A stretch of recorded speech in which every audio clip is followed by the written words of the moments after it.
For all practical purposes, ذرا غور سے سنیے گا، for all practical purposes Pakistan اور ترکی کا فوجی معاہدہ ہو گیا ہے۔ دیکھیں نا جو مشترکہ مشترکہ بیان نکالیں، اس کو پڑھیں۔ کہاں سے لا رہے ہیں آپ یہ خبر؟ کسی میڈیا نے اس کو کور نہیں کیا؟ پروفیسر صاحبہ، وہ پاکستانی میڈیا جو ہے اس رانا ثناء اللہ کے بیانات سنواتا ہے، یہ نواز شریف کے سنواتا ہے، وہ ہمارے سیاستدان ہیں۔ ان کو ان چیزوں کی اہمیت کا احساس بہت کم ہے، چند لوگوں کو ہے۔ اور آپ کو پتہ ہے کہ میں دانا لوگوں کے پاس اٹھتا بیٹھتا ہوں، ہر شام کسی دانا آدمی کے پاس جاتا ہوں۔ بات یہ ہے کہ دفاعی تعاون کریں گے، اس کا مطلب کیا ہے؟ پھر اس کی ڈیٹیلز ہیں، پاکستان ان سے ٹینک خریدے گا ترکی سے، جی، ان کا ٹینک، ہمارا ٹینک بھی وہ اچھا ہے، ان کو ہم سے بھی اچھا ہے، اور وہ ہم سے اسلحہ خریدے گا آذربائی جان ہم سے بھائی جان کر لیں، بھائی جان میں اور معاملات نکل آئیں گے۔ پاکستان کو ایک دوست مل گیا، انٹیلیجنس شیئرنگ ہوگی تینوں ممالک کے آپس میں، جی انٹیلیجنس شیئرنگ ہوگی، ترکی اور پاکستان کی، آذربائی جان کی آبویسلی ہوگی، تو ٹریننگ ایک دوسرے کے فوجی افسروں کو دیں گے۔ اب کسی چیز میں ہمیں مہارت حاصل ہے، ہماری ٹریننگ بہت اچھی معیار، نو ڈاؤٹ۔ جناب رسالت مآب صلی اللہ علیہ وسلم کی پیش گوئی پوری ہو گئی۔ آپ نے فرمایا ایک بھی انڈیا میں مسلمان نہیں تھا، ایک بھی ترک مسلمان نہیں تھا۔ ترک تو بہت بعد میں مسلمان ہوئے ہیں، بہت بعد میں نہیں، بعد میں آذربائی جان کا واقعہ سناؤں آپ کو، قبول اسلام کا؟ آذربائی جان کے لوگ کیسے مسلمان ہوئے؟ حضرت عثمان غنی نے بھیجا لشکر، اور وہاں سے جو عیسائی پادری تھا اس نے خط لکھا، اچھا، کہ بھائی آپ کا تو ایک قانون اور قاعدہ طریقہ ہے، آپ تو کسی قاعدے پہ چلنے والے لوگ ہیں، آپ دوسروں کی طرح نہیں ہیں۔ پہلے آپ وارننگ دیتے ہیں، اس کے بعد بھائی یا اسلام قبول کر لو، یا جزیہ دو، یہ نہیں تو جنگ کرو۔ تو ہمیں تو کوئی وارننگ دی نہیں، تو ہمارے شہر میں داخل ہو گئے، تو یہ تو قانون کی خلاف ورزی ہوئی ہے۔ حضرت عثمان اس وقت اپنے مکان کی خود مرمت فرما رہے تھے، حالانکہ وہ تو ایک امیر آدمی تھے، مگر سادگی بہت طبیعت میں تھی۔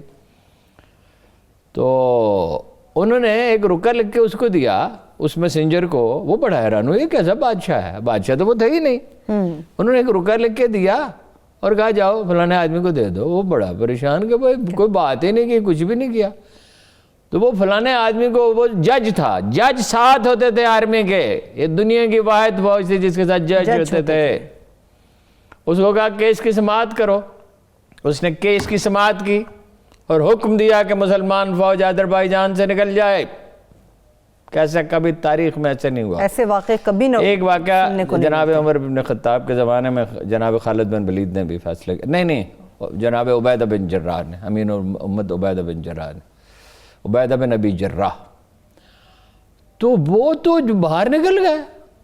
اب سارا شہر ہکا بکا، بھائی دنیا میں کوئی فوج قبضہ کر لے، مال غنیمت سمیٹ لے، حکمرانی اس کی قائم ہو جائے، اتنی طاقتور آرمی ہے۔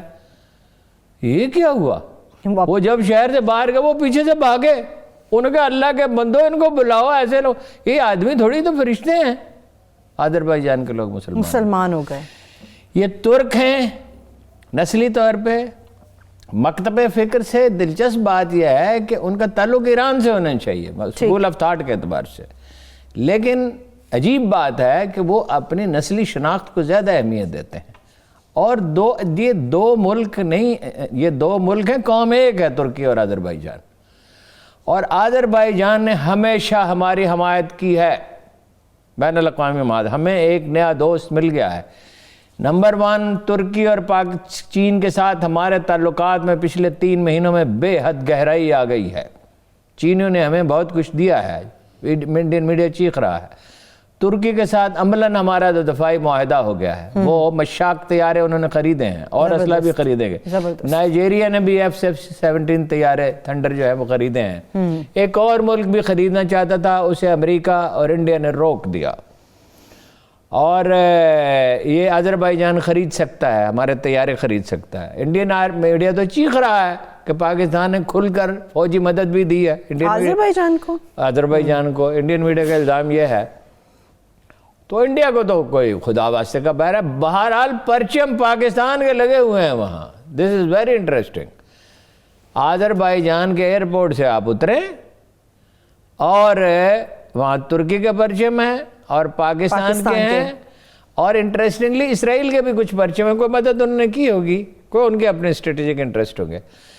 ترکی کو ہمارا میڈیا جو بات نہیں سمجھ سکا وہ یہ ہے کہ ترکی تصویراتی اعتبار سے اسٹریٹجکلی جسے کہتے ہیں دنیا کے اہم ترین ملکوں میں ہے, شامل ہے. اسے کیوں نہیں نکالتے, سیٹوں سینٹوں سے کیوں نہیں نکالتے؟ اور امریکہ والے روز اردوان ان کے خلاف بیان دیتا ہے, ہمارے ہاں تو مطلب جو کسی کی ضرورت نہیں ہے. وہ تو طیب اردوان تو ڈٹ گیا. کیوں نہیں؟ اس لیے کہ وہاں سے گزر کے ہی تو آگے جا سکتے ہیں. آگے تو بیٹھا ہوا ہے وہ پہلوان کھڑا ہوا ہے آگے, اور تکڑا بہت ہے. تکڑا ہے ہاں جی, اور ڈرتا بالکل نہیں ہے. مسلمان ہے, دل سے مسلمان ہے, تو تلاوت کرتا ہے, نماز کی امامت کرتا ہے, اور برما کے مسلمانوں کے لیے آواز اٹھاتا ہے, بیوی کو بھیجا. ٹھیک ہے نا جی. فلسطین کے لیے وہ کہتا ہے, کشمیریوں کے لیے وہ کھڑا ہوتا ہے. قیادت تو اس کے پاس چلی گئی. اب عرب رو رہے ہیں. اگر مہاتیر محمد ہوتا, یہ جو 3 وزرائے خارجہ ہے, تو مہاتیر کا بھی وزیر خارجہ تو تھا. 4 کا اتحاد ہمیں نظر آتا مزید مضبوط. لیکن یہ ہے کہ ملائیشیا آپ کو پتا وہ ملک تھا جو اقوام متحدہ میں ہمیشہ ہماری مخالفت کرتا تھا. مہاتیر آیا تو صورتحال یکسر تبدیل ہو گئی. اور اچھا جی, سیاحت کا معاہدہ ہو گیا ہے ترکی کے ساتھ. جی ترک سیاح آئیں گے. ترک ایکٹرز بھی آ رہے ہیں اب تو پاکستان میں. تو آ ہی رہے ہیں نا, وہ تو ڈرامے کی وجہ سے آ رہے ہیں نا. اس ڈرامے نے عربوں کے ساتھ ہمارے تعلقات خراب کرنے میں بڑا اہم رول پلے کیا, لیکن ٹھیک فیصلہ کیا. یہ کسی کا پابند ہو کے نہیں رہنی چاہیے. آزادی کا مطلب, تعلقات کا مطلب یہ نہیں ہے. دوستی کا مطلب اپنی آزادی گروی رکھنا نہیں ہوتا ہے, انفرادی سطح پہ بھی نہیں ہوتا. 2 آدمیوں کی دوستی ہے تو ایک آدمی دوسرے کو ڈکٹیشن دے کہ تم میرے مخالفین سے نہ ملو, یہ ایک بڑی لغ بات. قوموں کے تعلقات میں بھی یہ اس طرح کی شرائط عائد نہیں کی جو پاکستان کے قومی مفادات ہارون صاحب یہی ہے, شرائط عائد ہی ہو جاتی ہے. بھائی یہ ہونا نہیں چاہیے نا, ہمیں تو اصول کی بات کرنی چاہیے. بالکل. تو ایران شامل ہو سکتا ہے. ایران ترکی مخاصمت جو ہے وہ کم ہو رہی ہے صدیوں کے بعد, 300-400 سال کے بعد کم ہو رہی ہے. کس حد تک یہ ممکنات میں ہارون صاحب کی ممکن ہے, ضروری نہیں ہے. دیکھیے نا, چین جو آ گیا بیچ میں, روس جو آ گیا بیچ میں. جب چین نے $400 بلین کے $400 بلین ایران کے ساتھ, جن کا تیل ہی کوئی نہیں خرید رہا تھا, ایک ایسا دکاندار جس کا سودا سلف ہی کوئی نہ خریدتا, اور اچانک وہ کیا کرے؟